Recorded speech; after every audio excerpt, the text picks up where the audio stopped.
Yeah, Dr. Ashraf, you can. If you want to share your slide, so we can. Bismillahirrahmanirrahim. As I have been introduced already, my name is Dr. Mohammad Ashraf, and I am the part of internal medicine team in the College of Medicine, Shagra University. And first of all, it's my honor and pleasure to be here in this online webinar. And I am thankful to the organizers who gave me this great opportunity to share my small input in this webinar. I'm not sure about the impact of this small presentation in the treatment and prevention of COVID-19, but I'm sure and I'm convinced about one very important aspect of human life, and that is saving one life is like saving the whole humanity. And this is one aspect. This very one important aspect is enough for me, for my motivation to be here in this webinar.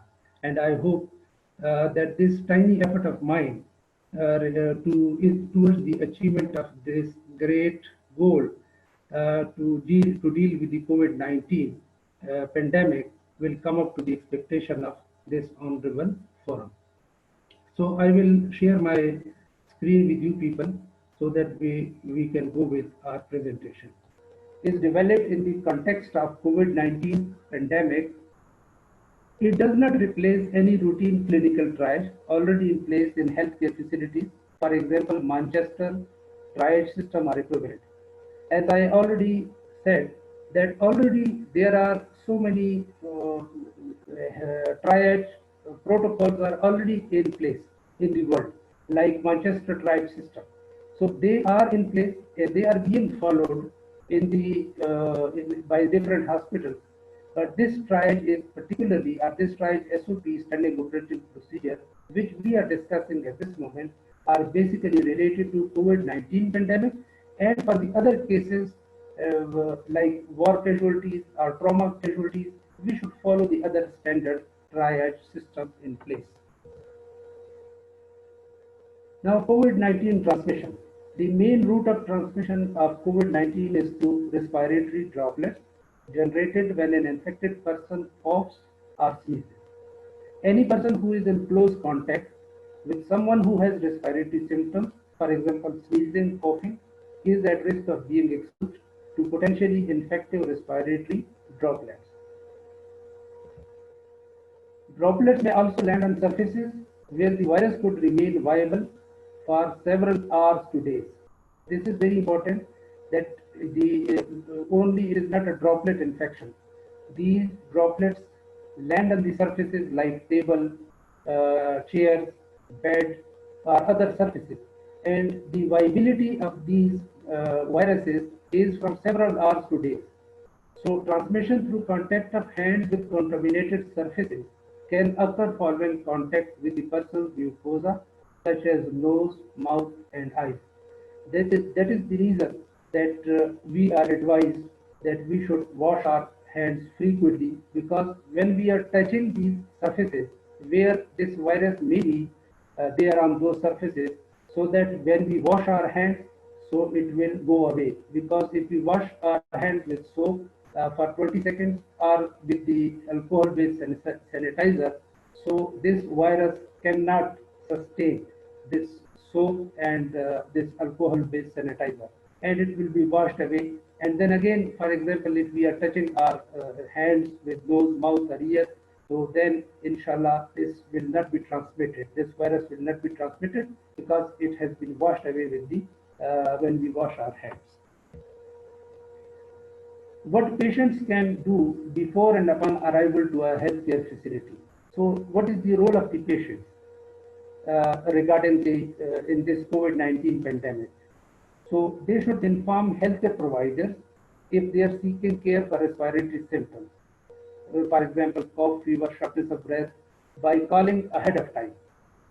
And they should wear a face mask if available during transport and while at triage in the healthcare facility.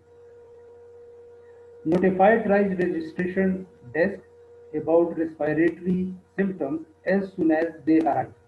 So this is about the patients.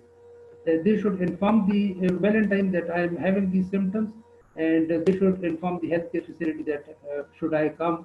If yes, they will tell them that you can visit, and during their traveling they should take the precautions.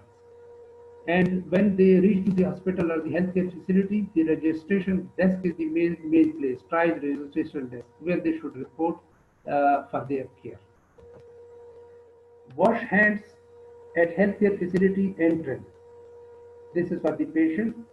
They should wash hands at healthcare facility entrance with soap and water or alcohol-based hand rub. Carry proper paper and fabric tissues to cover mouth or nose when coughing or sneezing, and dispose paper tissues in a trash bin immediately after use. Maintain social distance by staying at least 1 meter away whenever possible from anyone. So now is the role of the healthcare facilities. What healthcare facilities can do to minimize the risk of infection among patients and healthcare workers. So the first thing is that they should communicate with patients before arriving for triage. And how can they communicate? They should establish a hotline, a telephone hotline that patient can call or text notifying the facility that they are seeking care due to respiratory symptoms. And this hotline can be used as telephone consultations for patients to determine the need to visit a healthcare facility. And it also serves to inform patients to take preventive measures as they come to the facility, for example, wearing masks, having tissues to cover while coughing or sneezing. And Alhamdulillah, the hotline has been established over here in Saudi Arabia, and they are notifying the people through their telephone numbers, through the text messages, and they are also educating the people about the preventive measures to be taken in this COVID-19 pandemic. So, what is the role of further the healthcare workers? They should provide information to general public through local mass media about availability of a hotline, because they may not be knowing that where is the hotline, and the signs and symptoms of COVID-19. Healthcare facilities in conjunction with national authorities should consider telemedicine, cell phone, video conference or teleconference to provide clinical support without direct contact with the patient.